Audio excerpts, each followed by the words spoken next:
Trade-based money laundering.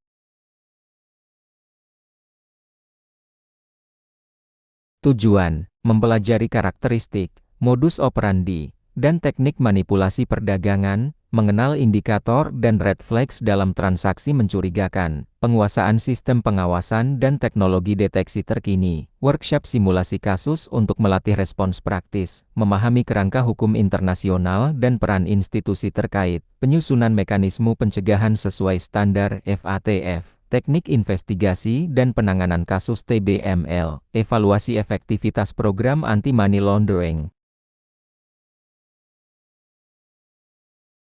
Outline, pendahuluan tindak pidana pencucian uang, konsep dan karakteristik trade-based money laundering, modus dan teknik TBML, studi kasus TBML, indikator dan red flag, peran dan tanggung jawab pihak terkait, sistem pengawasan dan pencegahan TBML. Penggunaan teknologi dalam TBML, investigasi dan penindakan trade-based money laundering TBML, rancangan workshop dan simulasi TBML.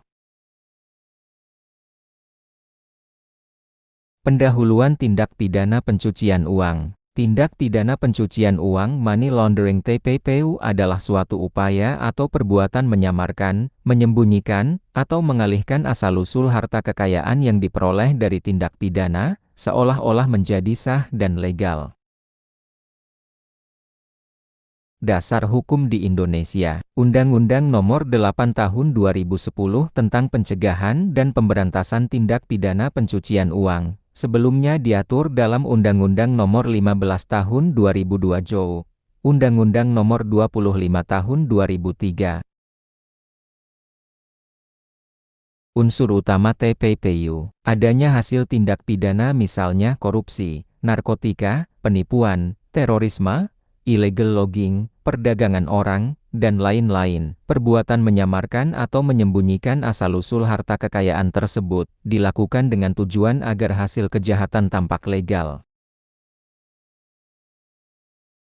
Tahapan money laundering. Placement menempatkan uang hasil kejahatan ke sistem keuangan, misalnya setor tunai ke bank, beli properti, emas, layering memindahkan, mengalihkan, atau melakukan transaksi berlapis agar sulit ditelusuri, misalnya transfer antar rekening, ke luar negeri, melalui perusahaan cangkang. Integration mengembalikan uang ke sistem ekonomi yang sah, seolah-olah legal, misalnya investasi, bisnis resmi, pembelian aset.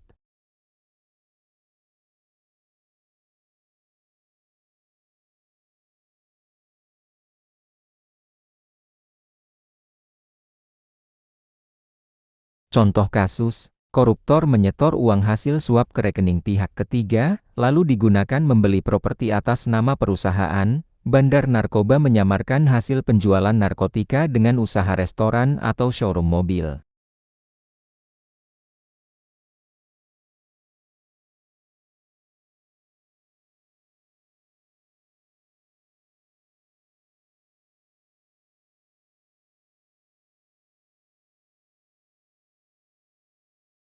Contoh kasus pencucian uang money laundering di Indonesia. Kasus TPPU Bank Century.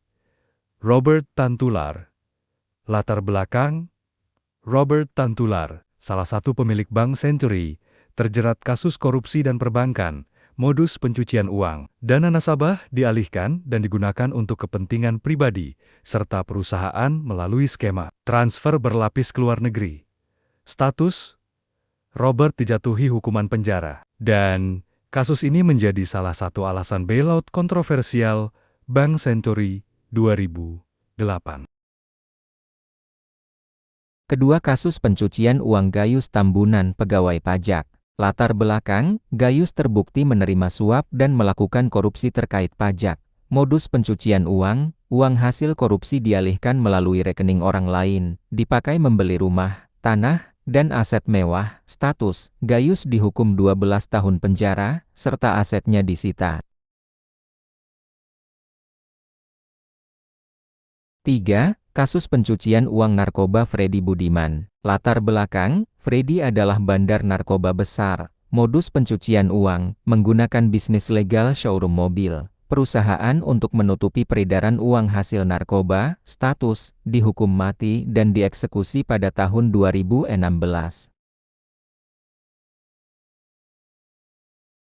Keempat kasus korupsi dan TPPU. EKTP Setia Novanto. Latar belakang, dugaan korupsi proyek EKTP merugikan negara triliunan rupiah. Modus pencucian uang, uang hasil korupsi dialirkan ke rekening pihak ketiga, digunakan membeli aset, hingga dialihkan ke perusahaan keluarga, status, dijatuhi hukuman 15 tahun penjara oleh Pengadilan Tipikor pada 2018. 3 jenis tindak pidana utama. Pertama, korupsi. Alasan, korupsi biasanya menghasilkan uang dalam jumlah sangat besar. Untuk menghindari pelacakan oleh aparat, pelaku menggunakan teknik layering dan integration. Contoh, kasus EKTP Setia Novanto, 2018 aliran dana disamarkan melalui rekening pihak ketiga dan aset perusahaan. Kasus Gayus Tambunan 2010 hasil suap pajak dipakai beli rumah, tanah, dan investasi. 2. Narkotika. Alasan, perdagangan narkoba menghasilkan uang tunai sangat besar, sehingga perlu dimasukkan ke sistem keuangan agar tampak legal. Contoh, Freddy Budiman 2012-2016 hasil narkoba disamarkan lewat showroom mobil, usaha ekspedisi, dan aset properti.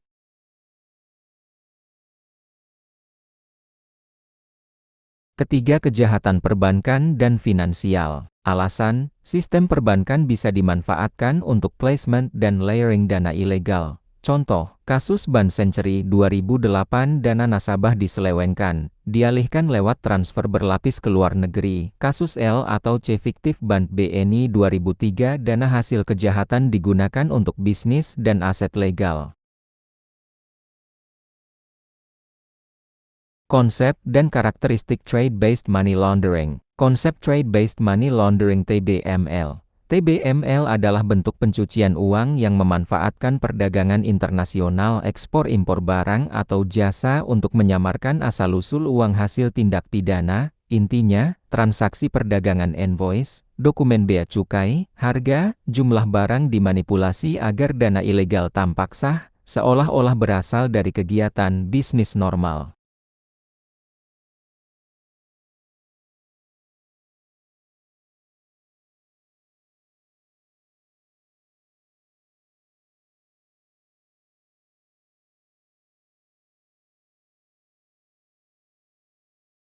Karakteristik TBML. Pertama, manipulasi harga barang. Over-invoicing menaikkan harga barang di atas nilai sebenarnya untuk memindahkan uang ilegal. Under-invoicing menurunkan harga barang agar selisihnya bisa dicuci di luar negeri.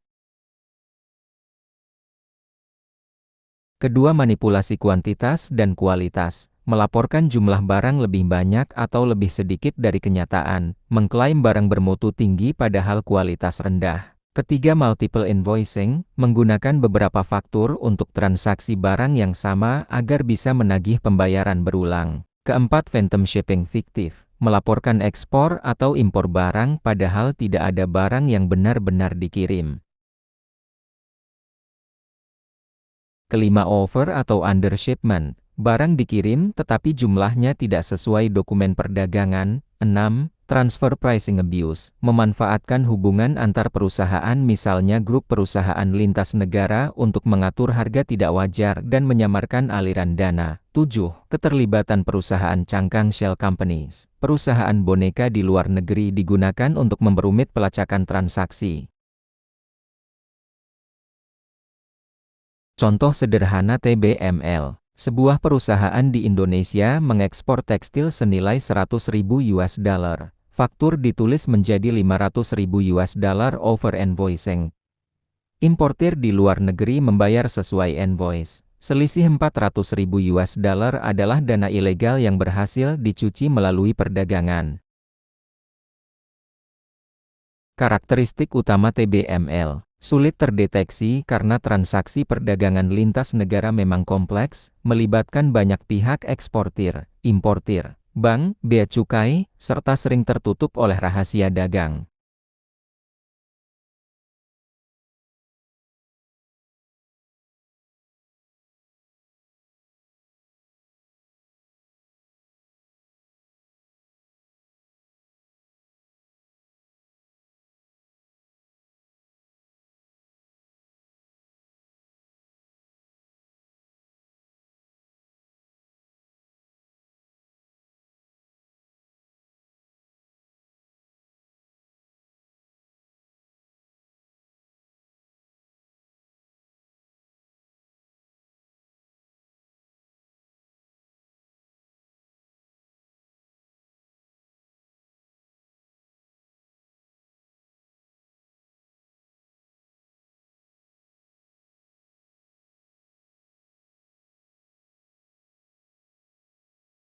Studi kasus TBML. Kasus, ekspor-impor tekstil. Perusahaan A di Indonesia mengekspor kain tekstil ke perusahaan B di Hong Kong. Harga pasar sebenarnya, 200.000 US dollar. Namun, invoice yang diajukan untuk pembayaran ban dicatat sebesar 600.000 US dollar over invoicing. Perusahaan B di Hong Kong membayar penuh 600.000 US dollar melalui sistem perbankan. Uang kelebihan 400.000 US dollar berasal dari dana hasil kejahatan misalnya korupsi atau narkoba yang dimasukkan ke invoice. Dana tersebut kemudian dipindahkan berlapis layering ke rekening perusahaan cangkang di British Virgin Islands BVI. Selanjutnya, dana masuk kembali ke Indonesia sebagai investasi asing di properti dan usaha legal integration.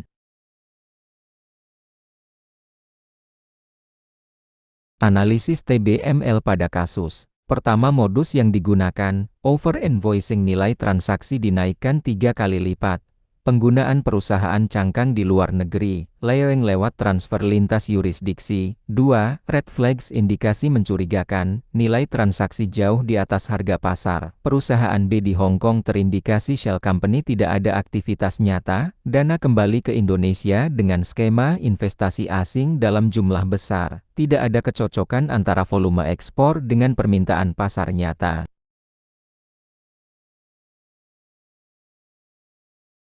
Solusi dan pencegahan. Dari sisi regulator Bea Cukai dan PPATK, gunakan Trade Transparency Unit (TTU) membandingkan nilai ekspor-impor antar negara, misal data Indonesia dengan data Hong Kong. Wajibkan verifikasi independen terhadap invoice dan harga pasar wajar fair market value. Perkuat kerjasama internasional exchange of information untuk mendeteksi perusahaan cangkang.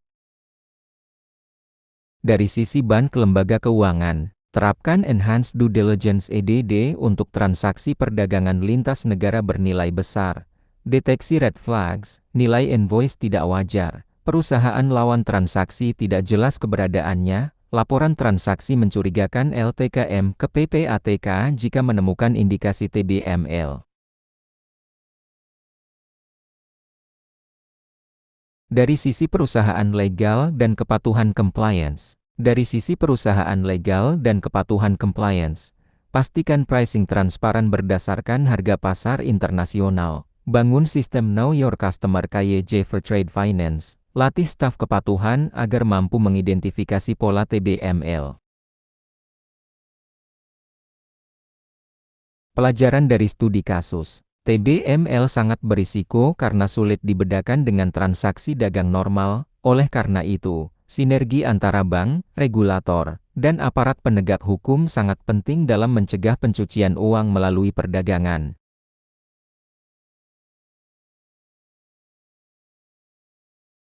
Studi kasus TBML industri perbankan. Kasus L atau C fiktif untuk pencucian uang. Bank X di Indonesia membuka letter of credit L atau C untuk impor alat elektronik dari Singapura oleh perusahaan Y. Nilai L atau C, 5 juta US dollar. Dokumen pengapalan bill of lading, invoice, packing list diserahkan lengkap ke bank, namun setelah diverifikasi lebih lanjut, barang yang datang hanya senilai 500.000 US dollar under shipment. Sisanya 4.500.000 US dollar sudah ditransfer ke rekening perusahaan Z di Singapura. Perusahaan Z adalah perusahaan cangkang yang hanya berfungsi menerima dana dan menyalurkannya ke beberapa rekening lain di Hong Kong, Cayman Islands, dan akhirnya kembali ke Indonesia dalam bentuk investasi properti.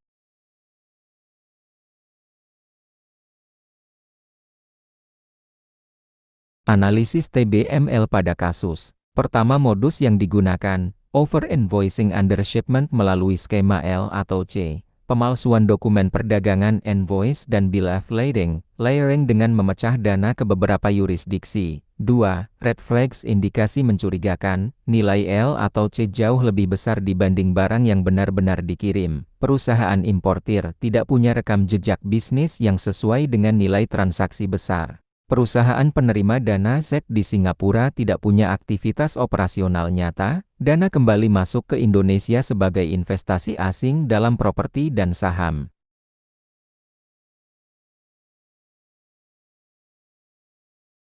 Solusi dan pencegahan. Peran bank lembaga keuangan, lakukan Customer Due Diligence (CDD) ketat sebelum membuka L atau C. Cek kewajaran nilai transaksi dengan data harga pasar internasional. Terapkan Trade Finance Compliance System untuk mendeteksi mismatch dokumen.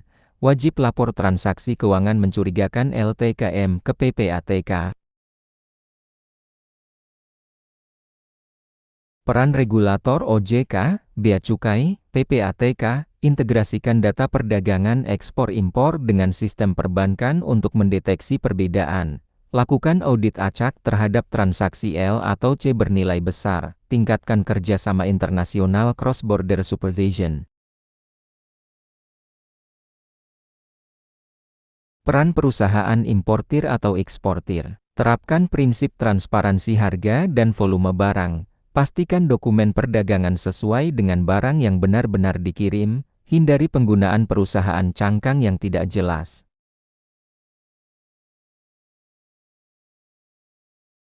Pelajaran dari studi kasus. Bank dapat menjadi fasilitator TBML jika tidak melakukan verifikasi ketat pada transaksi trade finance seperti L atau C. Karena itu, sistem AML anti-money laundering dan CFT counter financing of terrorism di perbankan harus diperkuat, terutama di area trade finance dan cross-border transaction.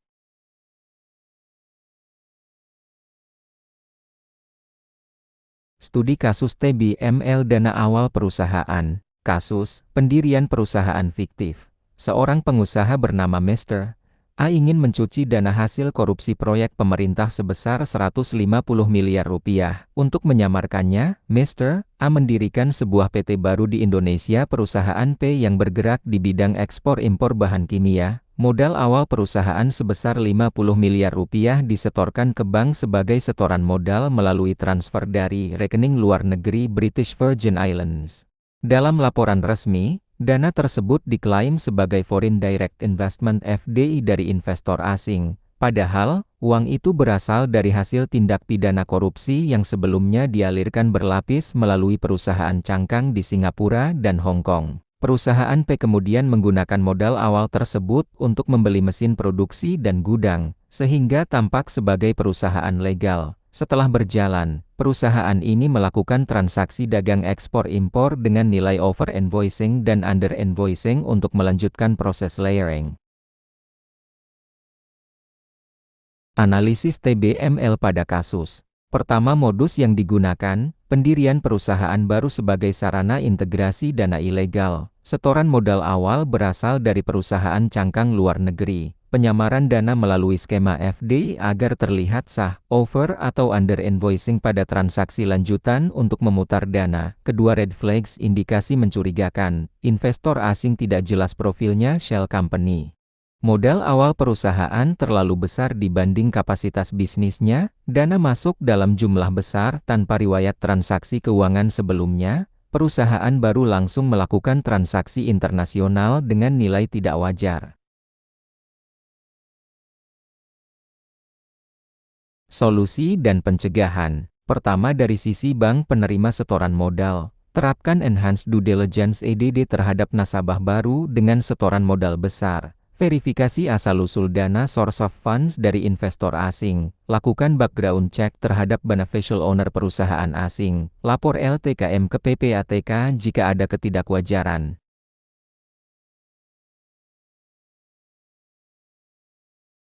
Kedua, dari sisi regulator OJK, Kemenkumham, BKPM. Perketat pemeriksaan beneficial ownership saat pendaftaran perusahaan.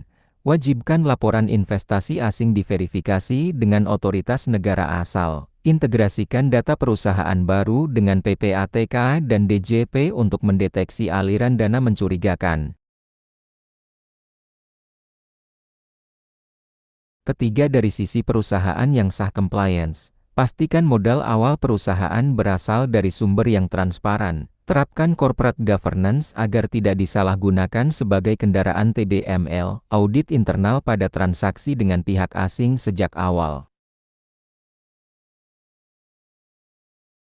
Pelajaran dari studi kasus. Dana awal perusahaan bisa digunakan sebagai entry point untuk mencuci uang ilegal. Oleh karena itu, BANI dan regulator wajib melakukan uji tuntas pada setiap setoran modal, terutama dari luar negeri, agar perusahaan tidak dijadikan alat TBML. Studi kasus TBML, pemecahan dana structuring smurfing. Kasus, dana korupsi yang dipecah-pecah. Mr. B, seorang pejabat daerah, menerima uang suap dari proyek infrastruktur sebesar 100 miliar rupiah, untuk menghindari deteksi oleh sistem perbankan yang otomatis melaporkan transaksi di atas 500 juta rupiah. Mr. B bekerja sama dengan beberapa orang kepercayaannya, Smurfs. Dana 100 miliar rupiah tersebut dipecah menjadi ratusan transaksi kecil, setoran tunai ke berbagai rekening, masing-masing antara 200 juta sampai 400 juta rupiah. Transfer antar bank dalam nominal kecil agar tidak memicu red flag. Setelah terkumpul di banyak rekening, dana kemudian dipakai untuk pembelian properti atas nama keluarga dan perusahaan, investasi saham dan reksadana dengan nominal kecil tapi rutin, dikirim ke luar negeri lewat online remittance dalam jumlah kecil namun berulang. Selanjutnya, dana masuk kembali ke Indonesia sebagai modal usaha restoran dan cafe integration.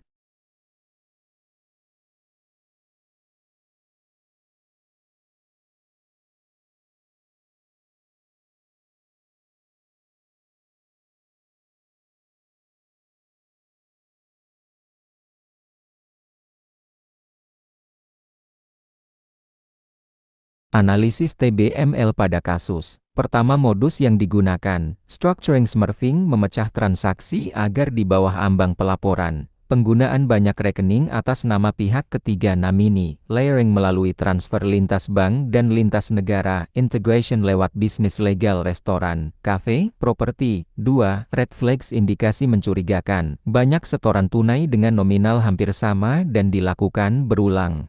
Transaksi tidak sesuai profil nasabah, misalnya mahasiswa, ibu rumah tangga tiba-tiba setor ratusan juta, dana mengalir ke rekening perusahaan baru yang tidak punya riwayat bisnis, dana kembali ke Indonesia dalam bentuk investasi kecil-kecil tapi jumlah total besar.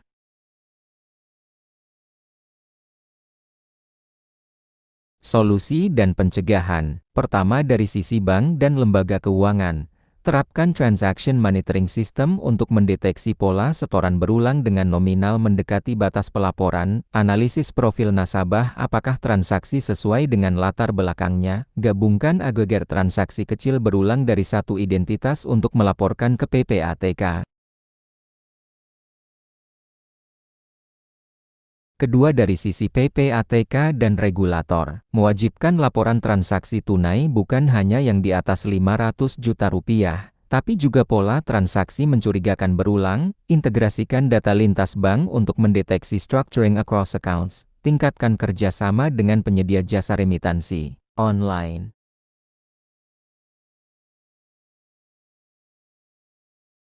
Ketiga, dari sisi perusahaan atau compliance. Awasi penggunaan rekening perusahaan baru yang tiba-tiba menerima banyak transaksi kecil.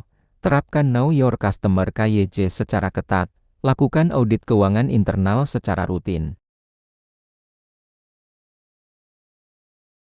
Pelajaran dari studi kasus. Teknik pemecahan dana smurfing memang bisa menghindari deteksi sederhana, tetapi pola berulang akan tetap terlihat oleh sistem pemantauan transaksi jika bank dan regulator memiliki sistem analitik yang kuat.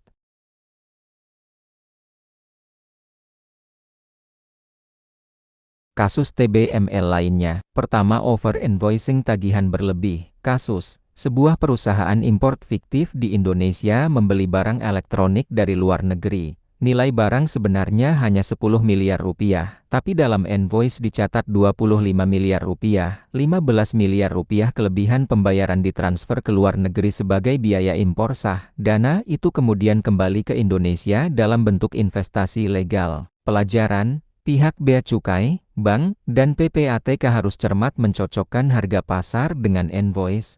Teknik ini sering dipakai untuk membawa uang hasil kejahatan ke luar negeri outflow dengan kedok perdagangan.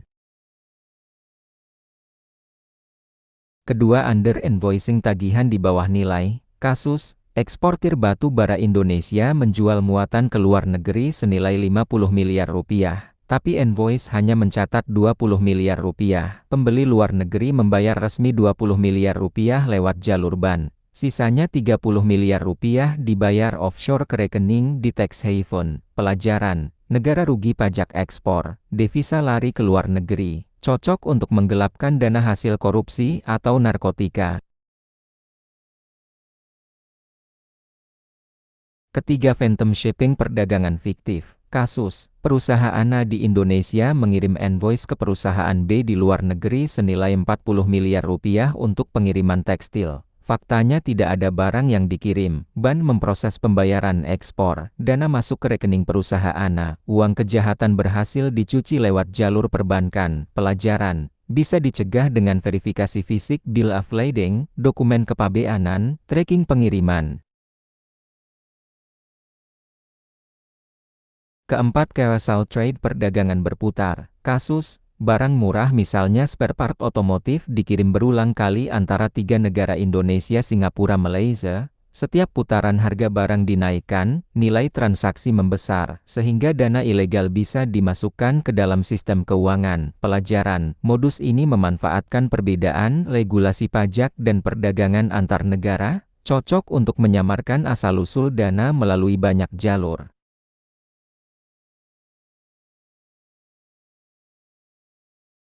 Indikator dan red flag. Tabel red flag dan indikator dapat dilihat pada file yang berbeda. Peran dan tanggung jawab pihak terkait. Peran dan tanggung jawab pihak terkait dapat dilihat pada file yang berbeda. RACE matriks pencegahan TBML juga pada file yang berbeda. Sistem pengawasan dan pencegahan TBML. Pertama, kerangka regulasi dan koordinasi. UTPPO Undang-Undang Nomor 8 Tahun 2010 Dasar Hukum Pencegahan Pencucian Uang, PPATK Pusat Analisis Transaksi Keuangan dan Koordinator FIO, OJK dan BI Pengawasan Perbankan dan Sistem Pembayaran, DJBC Bea Cukai Pengawasan Dokumen, Perdagangan, Barang Keluar atau Masuk, Kementerian Perdagangan Regulasi Izin Ekspor atau Impor, Aparat Penegak Hukum Polri, Kejaksaan, KPK Investigasi dan Penindakan.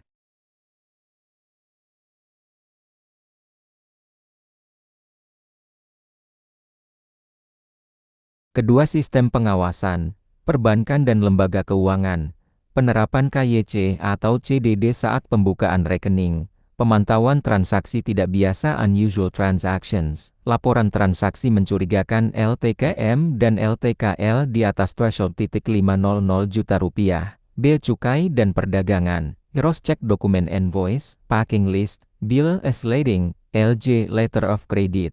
Sistem National Single Window NSW untuk integrasi data kepabeanan, deteksi over atau under invoicing atau phantom shipment, PPATK, analisis pola transaksi keuangan lintas bank, penerapan Artificial Intelligence AI dan Data Analytics untuk mendeteksi pola TBML, koordinasi dengan FIU internasional melalui Egmont Group, OJK atau BI, audit kepatuhan bank terhadap AML/CFT, anti-money laundering dan counter-financing of terrorism, penerapan risk-based supervision.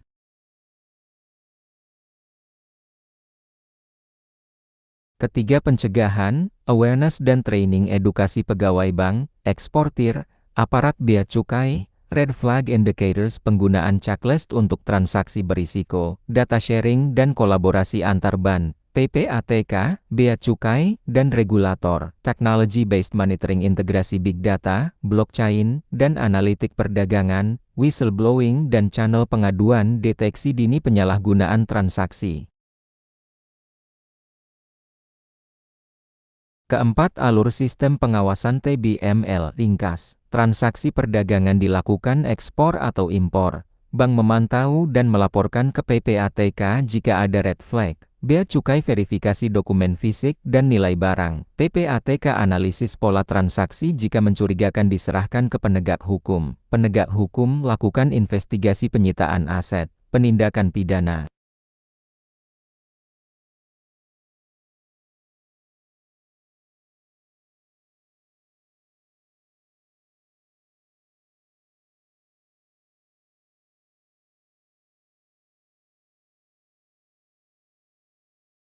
Kerangka internasional TBML. Pertama, FATF Financial Action Task Force. Peran, badan internasional utama yang menetapkan standar global pencegahan pencucian uang dan pendanaan terorisme, relevansi TBML, FATF Recommendation 13 dan 14 fokus pada aktivitas lintas batas perdagangan dan perbankan. Best Practices Paper on Trade-Based Money Laundering 2008, diperbarui 2020 memberikan panduan indikator red flag dan mekanisme pengawasan.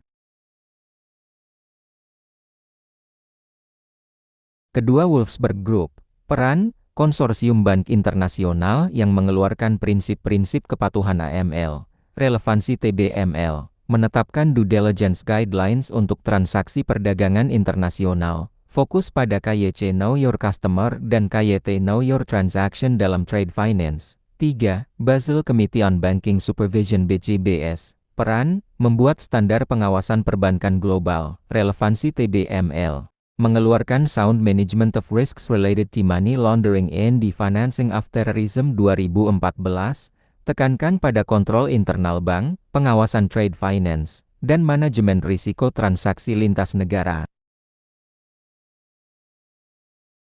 Keempat Egmont Group, peran, Forum Global Financial Intelligence Units FIU dari lebih 150 negara, relevansi TBML. Mendorong pertukaran informasi lintas negara tentang transaksi perdagangan mencurigakan, memberikan platform koordinasi PPATK Indonesia dengan FIA negara lain. 5. World Customs Organization WCO, peran, badan internasional yang mengawasi kepabeanan dan perdagangan lintas negara.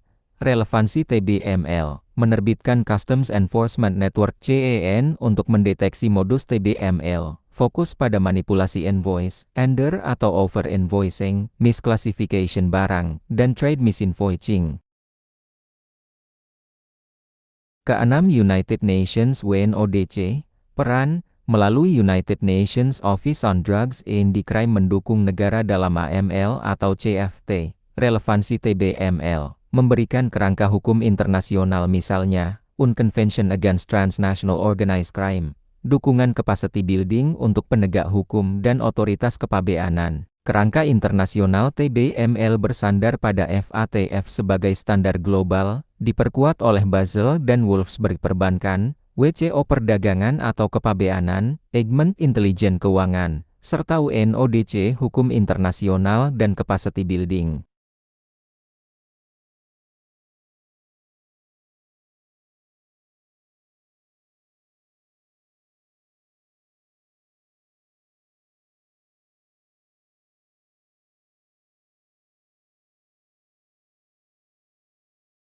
Penggunaan teknologi dalam TBML. Pertama, teknologi untuk memfasilitasi TBML, e-commerce dan marketplace internasional, menjadi saluran transaksi fiktif misalnya invoice palsu, harga barang tidak sesuai pasar, cryptocurrency, dan blockchain, digunakan sebagai media pembayaran lintas negara yang sulit dilacak. Fintech dan payment gateway. Platform digital dapat dipakai untuk memindahkan dana dengan cepat dan dalam jumlah kecil microtransaction. Digital invoicing dan trade finance platform, manipulasi invoice elektronik, letter of credit L atau C digital, atau data dokumen perdagangan, shipping dan logistic tracking system. Data pengiriman dapat dipalsukan agar tidak sesuai dengan transaksi keuangan.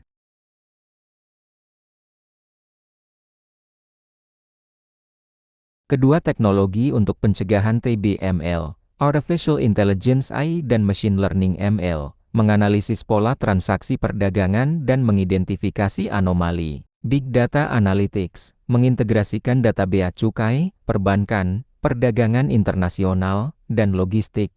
Blockchain Transparency Tools, melacak transaksi cryptocurrency dan kontrak pintar dalam perdagangan. Automated Red Flag Detection, sistem kepatuhan otomatis yang memberi alert bila ada transaksi berisiko. Trade-Based AML Monitoring Systems, memantau perbedaan harga barang dengan harga pasar global over atau under invoicing.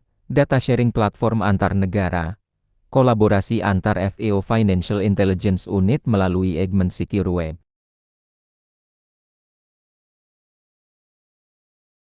Ketiga contoh implementasi, bank dan lembaga keuangan menggunakan AI Transaction Monitoring untuk mendeteksi trade mismatch. Direktorat Bea Cukai menggunakan data analytics untuk mendeteksi under invoicing ekspor. Fintech wajib melakukan Know Your Customer (KYC) digital dan e-transaction monitoring.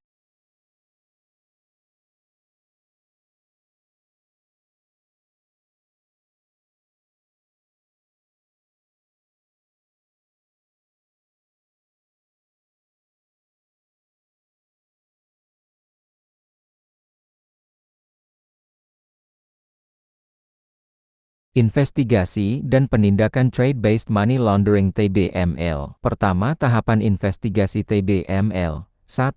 Identifikasi awal, analisis data transaksi perdagangan invoice, L atau C, shipping documents, deteksi red flags over atau under invoicing, phantom shipment, transfer tidak wajar, penerimaan laporan transaksi keuangan mencurigakan LTKM dari bank atau lembaga keuangan ke PPATK. Kedua, pengumpulan bukti, audit dokumen perdagangan kontrak, invoice, bill of lading, certificate of origin, verifikasi harga dan volume barang dengan data pasar internasional, cross-check dengan pihak bea cukai, freight forwarder, dan shipping line.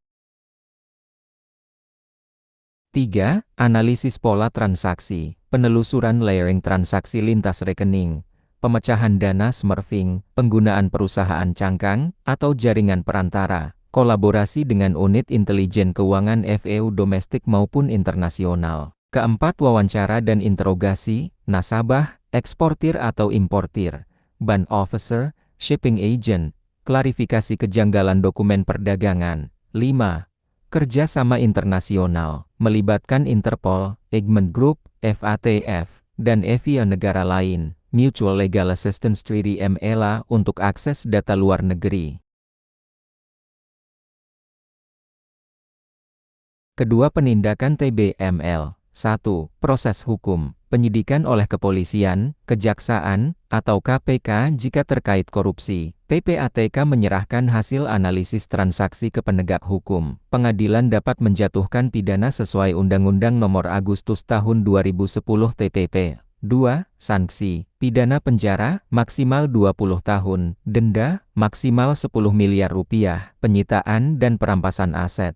Hasil TBML dapat disita untuk negara. Ketiga, tindakan pencegahan lanjutan, blacklist perusahaan atau individu terlibat, peningkatan due diligence pada sektor perbankan dan perdagangan, penguatan kerjasama internasional dalam monitoring perdagangan. Ketiga, studi kasus singkat, kasus ekspor-impor fiktif. Perusahaan A di Indonesia mengajukan invoice ekspor karet senilai 5 juta US dollar. Setelah ditelusuri, barang yang diekspor hanya bernilai 500.000 US dollar. Selisih dana 4,5 juta US dollar merupakan hasil korupsi yang dicuci melalui perdagangan. Tindakan, PPATK melaporkan ke kepolisian, dilakukan audit bea cukai, aset perusahaan dibekukan, pemilik dijerat pasal TPPU.